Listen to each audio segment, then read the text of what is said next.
Well, hi, Toots. It's me, Brad, aka your Andromeda Queen 1014. I want to thank all my early birds, night owls, and everyone in between for coming on down to the warehouse. I feel like I'm giving you guys like Clinton realness from The Magicians. Anyways, we're not here to talk about the magicians. We're here to talk about the fashions of the runway for RuPaul's Drag Race Season 13, Episode 2 and 3. Because in Episode 2, the first 7 queens walked down the runway. And the third episode, the final 6 walked the runway. So we are here and we're going to combine them together. Alright, so in Episode 2, category was Lamé, you stay. First down the runway was got Meg, and I gave her a smooth. It was super effective, so shiny, dramatic. She was giving us like C-3PO wife realness when she going out. Yes, bitch. I loved it. Next on the runway was Miss Candy Muse, and I gave this one a snooze, unfortunately, because it was a little ill-fitting at the panty, and I just felt like it was a little cheap in costuming for main stage of RuPaul's Drag Race. And she kind of looked like a fembot that was ordered off Craigslist. Sorry. Next down the runway was Miss Lala Ree, and I gave this one a smooth. Now, I give this one a smooth because I loved the color. It was so shiny when I was walking down the runway. There was some movement to the fabric, which was nice. Ooh, watch out, Gottmik. Your husband C-3PO looked like he got himself a mistress on the side, girl.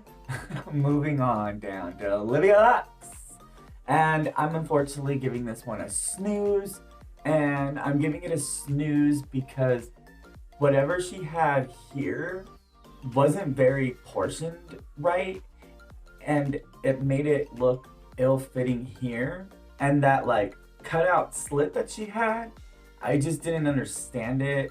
The colors weren't very effective either.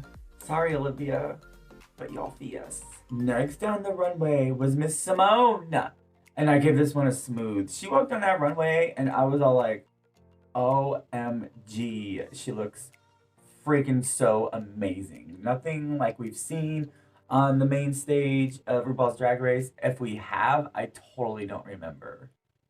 But the way that she executed it, the way that she made it fit, the hair, the gloves, just everything, the shoes, it was just life. Shall we move on? And that was Miss Tina Burner. And now we're going from Star Wars to Wizard of Oz. And I gave her a smooth because I really liked the Tin Man realness.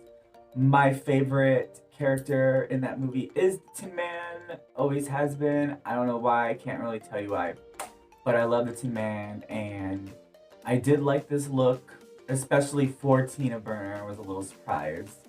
And I like how she opened it up and she had like a heart right there, which was really cool. And the axe purse was pretty cool. I give it a smooth. So that leaves us last down the runway, Miss Elliott with 2 T's. I unfortunately gave Miss Elliott a snooze. And I give it a snooze because we've seen a look like this before, again. And I just feel like the way that it was asymmetrical to try to give it like some shape, the ruffles were just way too dramatic. Like, did she get into Rosé's closet or something? But it just looked too bulky and ill-fitted because of how big the ruffles were. And the shininess of the dress didn't help. It really made you zone in to like what was wrong with the outfit. So the next segment is the best and the worst for Lamé, you stay. And the worst was Miss Candy. I really don't need to say why, because again, it was like someone wanted something off of Craigslist, like fembot cosplay or whatever, and she went to Party City real quick and got this. Sorry, Candy. So the best for this category is Simone. Like, come on. That look was sickening. And that hair, ugh, just everything. So moving to episode 3, Fashions of the Runway. And category is, we're here, we're sheer. Now, first down the runway. And that was Miss Denali, and I'm giving her a snooze. And I'm giving it a snooze because it was just a weird outfit to me. I just didn't really like it. The color was not flattering. It did not fit at all. It looked too big on her and too bulky. And the blandness of the color with no bling on dress anywhere, it was just no. Sorry, Denali. Second down the runway was Miss Joey J. And I'm also giving this one a snooze because I understand she was trying to do some fringe moment, but the cutouts and the placement was just unflattering and it wasn't good to look at. I didn't like it. I was like, is she really feeling that fierce in that? Because that is not cute. And then she got fringe everywhere and this tiny little hair. Like, come on, even it out, girl. Next down the runway was Miss Kamora Hall. I'm giving this one a soft smooth because it's an outfit we have seen before. Nothing's really special about it, but it wasn't an awful outfit. Also, the hair, although gorgeous, it didn't really match with that dress. It was just way too big for that dress. Next down the runway was Miss Rose, and I'm giving this one a snooze. Again, kind of like Elliot, the placement of all the places that are supposed to create shapes were just too bulky with all that fringe, and it just wasn't flattering to look at. You know what I mean? Like, it was just like, there's too much to look at, and I don't understand what you're going for. And again, the color and the shininess didn't help because it made you focus in again on, you know, sorry to say it, but the ugliness of the outfit. Let's just move on. And that leaves us with Miss Tamisha Iman. And I'm giving her a soft smooth. Now, I gave it a soft smooth because I loved the dress and she looked gorgeous in it. I loved the color. She really knows color with her skin tone and how to make it pop and look good. So this was no exception. And again, the dress was fabulous. The only thing I had an issue with was this bow up front. It was way too big, at least up here in the chest area.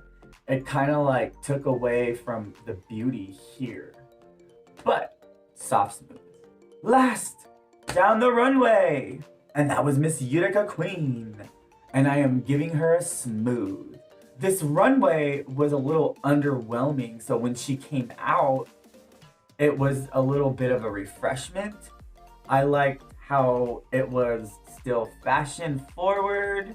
There was a little couture in there. I loved the colors and the fabric that she used against the black. And it felt original to me, again, with all the other outfits that we saw prior. Now on to the segment of worst and best for We're Here, We're Sheer. Let's start with the worst. I am giving the worst to Denali. Yes, there are other outfits that were really ugly. However, in those outfits, at least there was some sort of attempt to make it exciting. Like Joey J with the fringe, Rose with the coloring. Like, at least they try to make it something. With this outfit, Denali didn't even try to do anything. She didn't even try to make it fit her well. She didn't add any bling, nor to the outfit at all.